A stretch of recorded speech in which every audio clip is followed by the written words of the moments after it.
Hey everyone, welcome back and happy Tuesday. Happy Real Housewives of Beverly Hills Day, which, by the way, we are back to talk about Real Housewives of Beverly Hills. So you can see Pippa, Pippa, Pippa. Yeah, she's in the corner. You can see her kind of peeking around. Anyways, we're back to talk about unaired footage, but also Sutton Strack shares an interesting conversation with her ex-husband on Jeff Lewis Live.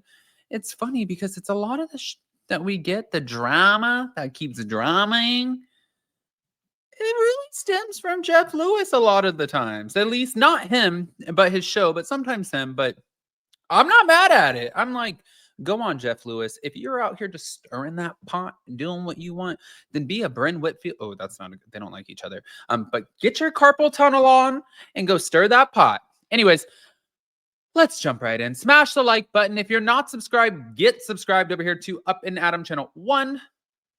My wrists look like cankles. Let's just get to it. Okay. Thank you to Reality Blurb. The Real Housewives of Beverly Hills has been pretty intense this year. Yes, it has. But Kyle Richards is at the center of a lot of the drama because she's navigating her new life as a single woman following Mauricio's move out of the mansion. Now she's opening up about where she stands with the cast and mostly Dorit. Dorit and Kyle haven't been on the best terms this season, and sadly, this is the case despite both Beverly Hills stars expecting similar life struggles through which they could probably be there for one another. But this has also left Erica Jane in the middle of the two and their current feud.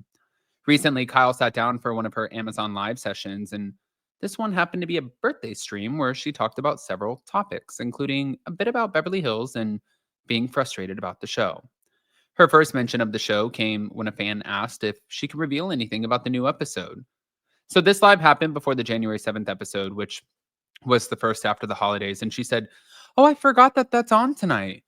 It's just so frustrating sometimes because I just can't explain everything all the time. And not everything gets used. And it's so annoying. Like, for example, there was a scene where I called Erica and said that I wanted to reach out to Dorit and I didn't want her to think that I was being manipulative, like she said last time, because we were supposed to show up at Sutton's house for that party. But Kyle explained more about the situation by saying, and then I said, but I didn't care. I was just going to just forget it. If she thought that and, like reach out to her anyways, it's fine. If she thought I was being manipulative, that's on her. I had to do what made me feel good. Well, that scene was not used because you can only use so many moments in an episode. And then I heard her say later, Kyle had to be pushed to reach out to me, and nobody pushed me. I literally don't care if she thinks I'm being manipulative. It's just so frustrating. But the live continued on, and another fan asked her how her relationship is with Dorit today. And she said, "We're definitely better than we were. It took a while to get through the season, but it's hard when you see these episodes because it just brings up old stuff and it gets you angry again. We're not quite the same, if I'm being honest, but I'm hopeful. I don't like having problems with anybody." Now, Dorit continued to be a topic during the Real Housewives of Beverly Hills parts of the live session. Another fan commented that they didn't think that Dorit was really Kyle's friend. And she said, well, it doesn't feel like that at times this season. That's for sure. I mean, I knew she was going to be coming in hot. And I think that we all kind of knew that. And I knew I was going to be a target. So, what are you going to do? But the topic of Kyle texting PK also came up. Namely, she mentioned Dorit asking about the conversations and wondering why she did not tell her that they were still in contact. And Kyle said, we were not speaking. And I wasn't talking to PK. I've always been friends with PK, as well as Dorit. But like our friendship, it consists of memes, sending each other memes. It was made way bigger than what it is. And everyone had to jump on that. And I was like, okay, let's not make something that it's not, it's just so dumb. And I mean, sending somebody memes, I don't even think about that. And as I've said before, PK is like one of the girls, and he says that himself. She then doubled down and said that their relationship doesn't involve going out for meals or even seeing each other in person very often. She also said that she wouldn't have cared about a woman sending memes to Mauricio. And she then said that she would have stopped texting PK if Dorit had asked her to. But I think that Dorit's argument is, I shouldn't have to ask you because it's girl code. And I think that Kyle's argument is, I know, girl, that you don't see me running around here with little young Morgan and thinking that I'm trying to steal your man, PK. And Dorit's like, I don't give a shit what you're doing or what your motives are. The point is it's girl code. You were supposed to be my friend, and you should not be texting my husband. And then Kyle's probably like, wow, did you have a good stretch? Because you're really reaching here. I'm telling you, that's probably what they're both thinking. So, moving on. I mean, ay. So, later in the live session, she referenced the drama surrounding her texting PK, and she said, and then it's like everyone has to chime in, and you feel like you're being ganged up on, and they're doing what, that when they're not even friends with Dorit, or they don't even like her.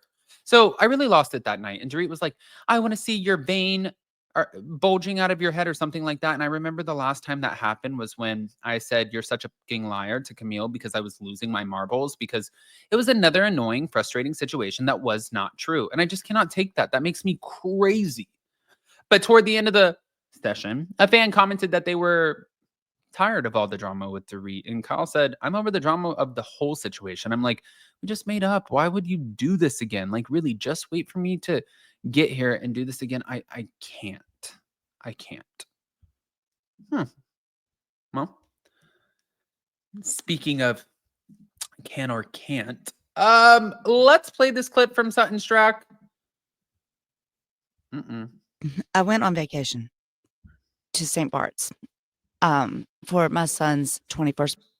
I went on vacation to St. Bart's for my son's 21st birthday. And he asked for me and my ex-husband to come. Now, we must be cool if your 21-year-old son wants you to be there.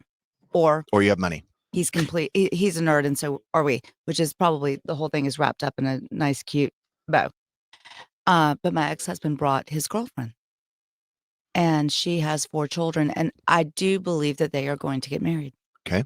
And so I was questioning my ex-husband, and all of a sudden the topic of what's going to happen to the money when he dies came up. And you do have to kind of look out for things like this. Yeah, you're right. You've got to be taken care of. So does he have major life insurance?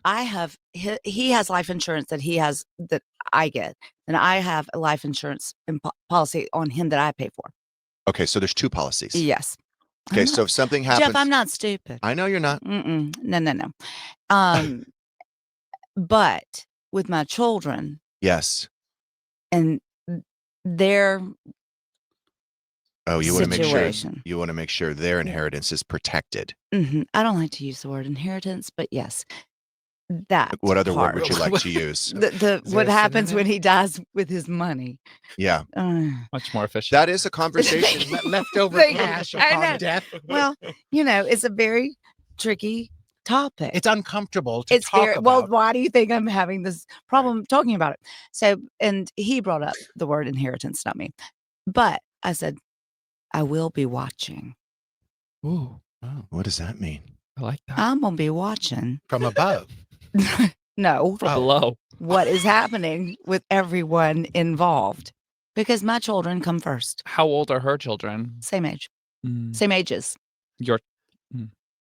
And if you don't think I'm going to be watching over and making sure my children get their fair share, which is the biggest share. Well, what did he say? Did he agree with you? He didn't say anything. We stopped the conversation. It's honestly, money is a very, very taboo subject.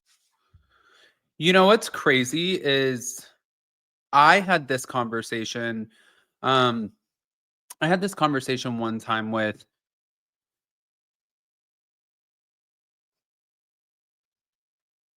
I've been privy to a conversation where it has seemed like the person whose actual birth kids get nothing and the stepkids might get more or equal, or what. It is such a tricky taboo situation. I want to hear what you guys think. Guys, do you agree with Sutton? Do you agree with Kyle? Do you not agree with either? Maybe you agree with the one side. I don't know.